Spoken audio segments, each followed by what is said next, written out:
Hi, എല്ലാവർക്കും സുഖമാണോ? എല്ലാവരും എന്തെടുക്കുന്നു? സുഖമായിട്ടിരിക്കുന്നു. ഇവിടെ സുഖമാണ് കേട്ടോ. ഞാൻ ദേ ഇന്നൊരു സ്കിൻ കെയർ പ്രൊഡക്റ്റിൻ്റെ റിവ്യൂ ആയിട്ടാണ് നിങ്ങളുടെ മുമ്പിലേക്ക് വന്നിരിക്കുന്നത്. ഈ പ്രൊഡക്റ്റിനെ പറ്റി മിക്കവരും കേട്ടിട്ടുണ്ടാവും. നമ്മുടെ ഫിലിം സ്റ്റാർ ടോവിന് ഒക്കെ യൂസ് ചെയ്തിട്ട് റിസൾട്ട് കിട്ടിയെന്ന് പറഞ്ഞൊരു പ്രൊഡക്റ്റ്. അത് സൗദിയിൽ ഞാനും കണ്ടുപിടിച്ചു, എനിക്കും കിട്ടി. ഞാനത് യൂസ് ചെയ്തൊരു 1 വീക്കിന് മുകളിലായി. എനിക്ക് നല്ല റിസൾട്ടുണ്ട്.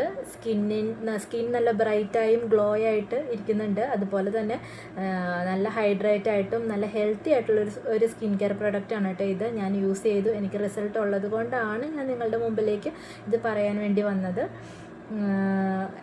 പറ്റുന്ന പോലെ എല്ലാവരും ട്രൈ ചെയ്യുക. എനിക്ക് റിസൾട്ട് കിട്ടിയിട്ടുണ്ട്. അപ്പം നമുക്ക് ഈ പ്രൊഡക്റ്റിൻ്റെ ഡീറ്റെയിലേക്ക് പോവാം. ഇതാണ് advanced snail 92 all in one cream. ഇതാണ് സംഭവം കേട്ടോ. 100 ഗ്രാമിൻ്റെയാണ്. ഞാനിത് വാങ്ങിക്കുമ്പോൾ 60-65 റിയാലായിരുന്നു. ഇവിടെ നാട്ടിൽ ഏകദേശം ഒരു 1000-ന് മുകളിലാവും കേട്ടോ. ഇവിടെ 60-65 റിയാലാണ് ഞാനിത് വാങ്ങിച്ചത്. പിന്നെ ഒരു കാര്യം, നമ്മൾ ഈ പ്രൊഡക്റ്റ് വാങ്ങിക്കുമ്പോൾ ഇതിൻ്റെ ഡ്യൂപ്ലിക്കേറ്റ് ആയിട്ടുള്ളതും ഉണ്ടാവും. നമ്മൾ നോക്കിയിട്ട് ജെന്യൂനായിട്ടുള്ള ഇത് നോക്കിയിട്ട് വേണം കേട്ടോ വാങ്ങിക്കാനായിട്ട്.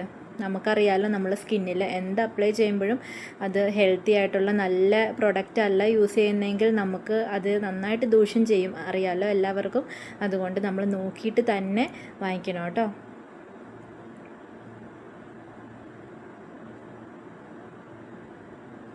ഇതിൽ എഴുതിയിട്ടുണ്ട്, formulated with 92% snail secretion filtrate mucin. This cream help naturally create the appealing glow of healthy skin എന്ന് എഴുതിയിട്ടുണ്ട് കേട്ടോ. 100 ഗ്രാമിൻ്റെയാണ്. Advanced snail 92 all in one cream.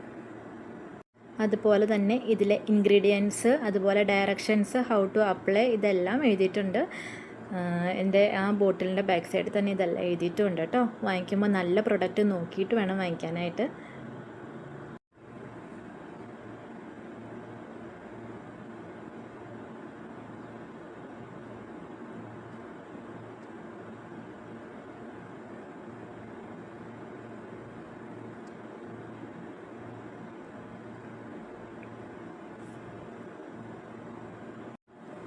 Jelly മോഡലാണ് കേട്ടോ ഇത് അവൈലബിൾ. ഞാൻ വീണ്ടും പറയുന്ന ഒരു കാര്യമാണ്, നമ്മൾ ശ്രദ്ധിച്ചിട്ട് വേണം പ്രൊഡക്റ്റ് വാങ്ങിക്കാനായിട്ട്. ഈ ലേബൽ അതുപോലുള്ള അതിനകത്ത് ബാർകോഡ് സംഭവങ്ങളെല്ലാം ഉണ്ട്. നമ്മൾ നോക്കിയിട്ട് വേണം. ഓൺലൈൻ ആമസോൺ, നാട്ടിലാണെങ്കിൽ ഫ്ലിപ്കാർട്ട്, ഇതുവഴിയൊക്കെ ഇത് അവൈലബിൾ ആണ്. നോക്കിയിട്ട് വേണം, നമ്മൾ ശ്രദ്ധിച്ചിട്ട് വേണം പ്രൊഡക്റ്റ് വാങ്ങിക്കാനായിട്ട്. കുറഞ്ഞ പൈസ നോക്കിയിട്ട് നമ്മൾ വാങ്ങിക്കാനായിട്ട് നടന്നാൽ ചിലപ്പോൾ റിസൾട്ട് കുറവായിരിക്കും.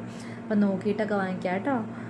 സ്കിന്നിൽ ഓരോ കാര്യം യൂസ് ചെയ്യുമ്പോഴും നന്നായിട്ട് ശ്രദ്ധിച്ചിട്ട് വേണം യൂസ് ചെയ്യാനായിട്ട്. എനിക്ക് സത്യം പറഞ്ഞാൽ എന്നെ കെയർ ചെയ്യാനുള്ള ടൈമൊന്നും കിട്ടിയിരുന്നില്ല. കുഞ്ഞു കൂടെ ഉണ്ടായിരുന്നു, അവളുടെ കാര്യങ്ങൾ, വീട്ടിലെ കാര്യങ്ങൾ, ഡ്യൂട്ടി, 12 hours ഡ്യൂട്ടി, ഇതെല്ലാം കൂടെ കഴിയുമ്പോൾ നമ്മൾ ടയേർഡാവും. നമുക്ക് നമ്മളെ കെയർ ചെയ്യാനോ ഒന്നും നേരം ഉണ്ടാവില്ല. എങ്ങനെയാലും വന്നൊന്ന് കിടന്നുറങ്ങിയാൽ മതി എന്നുള്ളൊരു ചിന്ത ഉണ്ടാവുള്ളൂ. പക്ഷേ കുഞ്ഞ് നാട്ടിലേക്ക് ഒരു ചെറിയ വെക്കേഷൻ, അവൾ നാട്ടിലേക്ക് പോയി. എനിക്ക് വെക്കേഷൻ കിട്ടിയില്ല. അപ്പോൾ ഞാൻ എന്തായാലും ആ ഒരു ടൈം എന്നെ കെയർ ചെയ്യാനായിട്ട് തീരുമാനിച്ചു. അങ്ങനെ ഞാൻ ഹെൽത്തി ആയിട്ടുള്ള പ്രൊഡക്ട്സൊക്കെ യൂസ് ചെയ്യാൻ തുടങ്ങി. എനിക്ക് നല്ല റിസൾട്ടുണ്ട്. അതുകൊണ്ട് ഞാൻ നിങ്ങളിലേക്ക് എത്തിക്കണം എന്ന് വിചാരിച്ചിട്ടാണ് ഞാനിത് നിങ്ങളുടെ മുമ്പിലേക്ക് എത്തിക്കുന്നത്. നിങ്ങൾ തീർച്ചയായിട്ടും ട്രൈ ചെയ്യുക. എല്ലാവർക്കും പറ്റിയില്ലെങ്കിലും കഴിയുന്ന പോലെ ട്രൈ ചെയ്ത് നോക്കണം. എനിക്ക് നല്ല റിസൾട്ടുണ്ട്. സൈഡ് എഫക്റ്റ് ഒന്നും എനിക്ക് ഉണ്ടായിട്ടില്ല കേട്ടോ. അത്യാവശ്യം നല്ല ഗ്ലോ ആയിട്ടും നല്ല ഹെൽത്തി ആയിട്ടും എന്താ പറയുക, ഹൈഡ്രേറ്റ് ആയിട്ടും സ്കിൻ നന്നായിട്ട് കീപ്പ് ചെയ്യുന്നതിന് ഈ പ്രൊഡക്റ്റിന് നല്ലൊരു കഴിവുണ്ട്. അപ്പോൾ ഞാൻ എന്താ പറഞ്ഞു വന്നതെന്ന് വെച്ചാൽ, നമുക്ക് വേണ്ടിയിട്ട് നമ്മൾ ടൈം കണ്ടെത്തണം എന്നുള്ളത് തന്നെയാണ്. എത്രയൊക്കെ തിരക്കാണെങ്കിലും നമുക്ക് വേണ്ടിയിട്ട് ടൈം കണ്ടെത്താൻ ശ്രമിക്കണം. നമ്മളല്ലാതെ നമ്മളെ കെയർ ചെയ്യാനായിട്ട് വേറെ ആരും ഉണ്ടാവില്ല. പിന്നെ ഒരു കാര്യം കൂടെ ഞാൻ പറയാം കേട്ടോ. എല്ലാവരും യൂസ് ചെയ്യുന്നുണ്ടായിരിക്കാം, എനിക്ക് കറക്റ്റ് അറിയില്ല. എന്നാലും ഞാൻ യൂസ് ചെയ്യുന്നുണ്ട്. ഞാൻ കുറച്ചായിട്ടുള്ളൂ ഈ സൺസ്ക്രീനൊക്കെ യൂസ് ചെയ്യാൻ തുടങ്ങിയിട്ട്. നമ്മുടെ സൗദിയിലെ ക്ലൈമറ്റൊക്കെ നമുക്ക് നന്നായിട്ട് അറിയാമല്ലോ. അതിൽ ചൂടാണ്. 40-44 അങ്ങനെ. ഇനി കൂടുമെന്നല്ലാണ്ട് കുറയുന്നൊന്നും തോന്നണില്ല. അപ്പോൾ ഈ ചൂടത്ത് നമ്മുടെ സ്കിൻ പ്രൊട്ടക്റ്റ് ചെയ്യാൻ വേണ്ടി സൺസ്ക്രീന് മസ്റ്റായിട്ട് യൂസ് ചെയ്യണം. പിന്നെ മിക്കവരുടെ ഒരു സംശയമാണ്, ഫസ്റ്റ് മോയ്സ്ചറൈസർ യൂസ് ചെയ്യണം, സൺസ്ക്രീൻ യൂസ് ചെയ്യണമെന്ന്. എനിക്കും ഉണ്ടായിരുന്നു ആ സംശയം. ഞാനത് ക്ലിയർ ചെയ്തു. ഞാൻ നിങ്ങളുടെ അറിവിലേക്കായിട്ടും കൂടെ ഷെയർ ചെയ്യുകയാണ്. ഏറെക്കുറെ പേർക്ക് അറിയായിരിക്കും, കുറച്ച് പേർക്ക് അറിയില്ലാത്തവരും ഉണ്ട്. ഫസ്റ്റ് നമ്മൾ മോയ്സ്ചറൈസർ അപ്ലൈ ചെയ്യണം, അതിനുശേഷം നമ്മൾ ഫേസിൽ സൺസ്ക്രീൻ അപ്ലൈ ചെയ്യണം. സൺസ്ക്രീൻ നമുക്ക് സൺലൈറ്റിൽ നിന്നൊക്കെ ഉള്ള പ്രൊട്ടക്റ്റ് ചെയ്യുന്നതാണ് ഔട്ട്സൈഡ് സ്കിന്നിന്. അപ്പോൾ നമ്മൾ ലാസ്റ്റ് സ്റ്റെപ്പേ സൺസ്ക്രീൻ യൂസ് ചെയ്യാവുള്ളൂ കേട്ടോ. അപ്പോൾ മറ്റൊരു വീഡിയോയുമായി വീണ്ടും കാണും വരെ ബൈ.